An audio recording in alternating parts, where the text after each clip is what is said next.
Welcome back to another episode of the Old Fashioned Real Estate Show. I'm Brian Leverage. Jeff Holst. And we're happy to be here with you again. And we're the Old Fashioned Real Estate Show. I don't know if you said that already or not. I did. I feel like actually. You might have. But anyway, as promised, last episode we said we would do an entire show on branding. So we're going to do a show today about, what do you think? How many ways we got? Like 3, 4, 5? Let's go with four ways to build your real estate investing brand. Yeah. And we're going to do that right after this.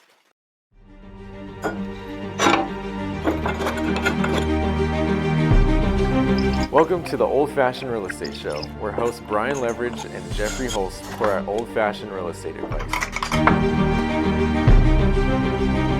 And we're back. Yes, we are. All right, so the very first way, the thing that Brian and I did first, the thing that we were the best at, the thing that made us the real estate guys. No, wait, that's a different brand.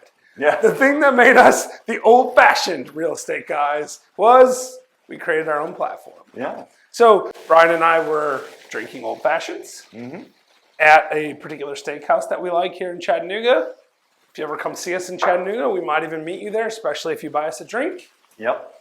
And we were talking about real estate, and we thought, we should make a show where we drink old fashions and talk about real estate. So now you know the secret behind all of your branding. And that was a great episode. Thanks for coming. It was. Yeah. So the first is creating your platform. Right? Yeah, so when we talk about creating your platform, right, we're talking about exactly what we're doing right here. It's about distinguishing yourself either through like a Facebook group or a podcast or a YouTube channel or just social media in general. So like, we have at Old Fashioned Real Estate or at Old Fashioned RE as our Instagram. We have an Old Fashioned Real Estate Facebook page. We have Old Fashioned Real Estate Facebook group. All of that stuff can be found in the show notes below. So you should definitely check that out. But the point is, it's about creating a platform of your own that you control, right? That you can then use to distinguish yourself. One of the reasons that we wanted to do it is that sometimes, occasionally, we'll raise money for some of our real estate deals.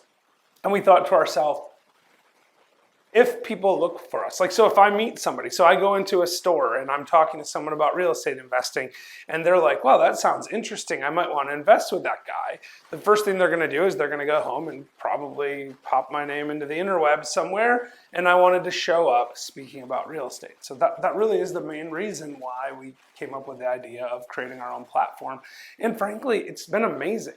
If it wasn't for the fact that we had this show, we wouldn't have met all the amazing guests that we had. People like Harry Dent, right? Like Harry Dent, a former guest, which you can episode with Harry Dent right there above Brian's head, I think, or maybe mine, one or the other. Somewhere up there in the world above us. Yeah, so that's the first thing you can do is you can really create your own platform. And it doesn't have to be a podcast, right? I mean, every person has a personal brand. And the trick is to identify and control your personal branding in a way that is distinct and memorable. Yes. Right? Yeah. So when you're creating that platform, think of something creative to call yourself. I've seen all kinds of really great brands. Some people, it's just like, hey, it's, Holst Real Estate, and they just go talk about themselves and show what they're doing in real estate all the time. And that works. That's what Grant Cardone does. So it definitely works, right? No one calls, he calls everything Cardone this, Cardone that, and there's nothing wrong with that. We go with old fashioned for ours. This is the Virgin Galactic model. Richard Branson calls everything virgin. And that works really, really well. And so you got to just think of something that can stand out and differentiate yourself. Doesn't really matter what it is. You can be like Brandon Turner with Beardy Brandy. Brandon. Yeah, Beardy Brandon, yeah. Did I say Brandon? Brandy. Yeah, close enough. That's Beardy Brandon's twin sister. I just made her up. Brandon, if you're watching, and I know you're a giant fan of our show, so you probably are watching. I apologize. Okay. This episode is going great so far. So we're going to go to number 2. That sounds like an amazing plan. Number 2 is actually creating a mailing list.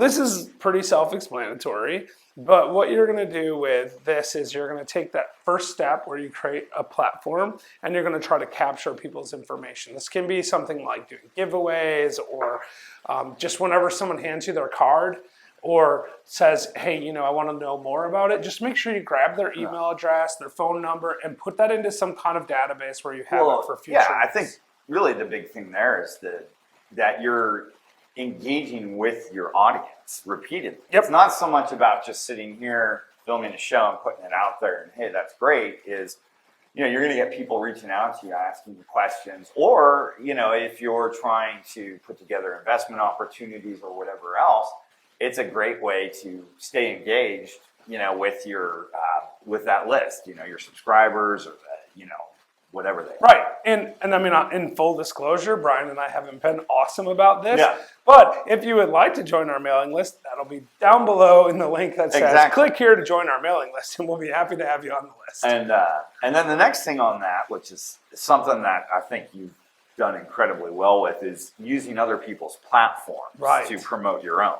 Yeah, and I mean, this can be everything from like going on someone else's podcast to speaking from the stage. And this is really how Brian and I got to know each other. Brian's, when he first moved to Chattanooga, he started getting up and he went and got involved with the local Real Estate Investors Association and actually became the president of the association, got up on stage every day, introduced the speakers. And what that does is it distinguishes you from the riffraff. And that's the trick. Right? I mean, it really is. I mean, on some level... I was laughing more about the descriptive than I was. Yeah, I know. But the point is, it's about standing out from the crowd. And so if you can stand on someone else's stage, I mean, like for me, the very first time I ever spoke from stage, I was like actually kind of terrified. Somebody said, hey, why don't you come to Oklahoma? Thank you, Stephen Ben Kallenberg, and talk at my real estate event. So I went ahead and did that because I thought, I don't know anyone in Oklahoma, so if they don't like me, it doesn't matter. But I mean, we recognize that it's very hard. It takes a lot of work, a lot of time to build one's own brand. And so it's not a shortcut, but a great way to kind of leverage other people, sure, right, that have already, maybe been at it a little bit longer, have a little bit bigger audience. And in ways, you get to build your own audience based on piggybacking there. And so if you get an opportunity to go on someone's podcast or a YouTube show, you should definitely take it. I mean, recently I got invited on a relatively small, in comparison to our own show, podcast called Bigger Pockets, which people might have heard of. Some people have heard of it anyway. Yeah. And I went on that show, and now a lot of people are reaching out to me, and we appreciate that too. So all kidding aside, though, like you don't have to go on Bigger Pockets. You don't even have to go on the old-fashioned real estate show. It could literally be like the local community college's real estate networking group might invite you to speak on a panel or something like that. And that's how, I think that's pretty much how most people are going to start out, because you have to build that reputation of knowledge and expertise.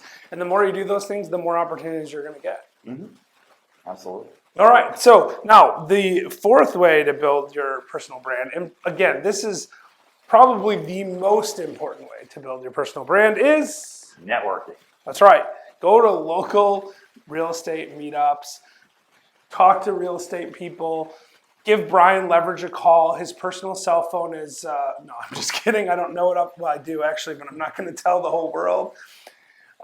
But give him a call. He loves it when people randomly call him from the interwebs and say, hey, Brian, tell me about real estate. Because he knows a thing or two about real estate. Well, you have to not be shy about your time, right? You certainly guard it. Don't let it be wasted or manipulated and so forth. But, in order to build yourself, you got to help build others too. I mean, I've always felt that way. Yeah, no, and you really have to lean into this. Real estate is a team sport. So if you want to build a real estate brand or a real estate business, you've got to build a team of people that are in your corner, people that are going to support you, people that wear your t-shirts like this one, which you can buy on our website. You know what else you can buy on our website? Glasses and koozies. And koozies. Yes. How's this for shameless promotion? But listen, we don't normally promote our gear on the show, but the reality is this is part of point one. It's called building a platform. You want to distinguish yourself. You want to brand yourself. You want to stand out from the crowd. And when you do go to those networking meetings, see how I tied that back in? Yeah. When you do go to those networking meetings and you're wearing an old-fashioned real estate t-shirt, people will say, I love your show. I want to be on your show. And that's how we get some of our best guests. Uh-huh. Exactly. Like Jillian Sidoti. Right there. That's what happened to her. Yeah. You might even get them to sing sometimes. It's true. We can play that. Like, let's put that right now. Pardon me, boys, at the Chattanooga Choo-Choo, track 29. Boy, you can give me a shine. And that's the Old Fashioned Real Estate Show. Thanks so much for being here, and we look forward to seeing you next time. All right.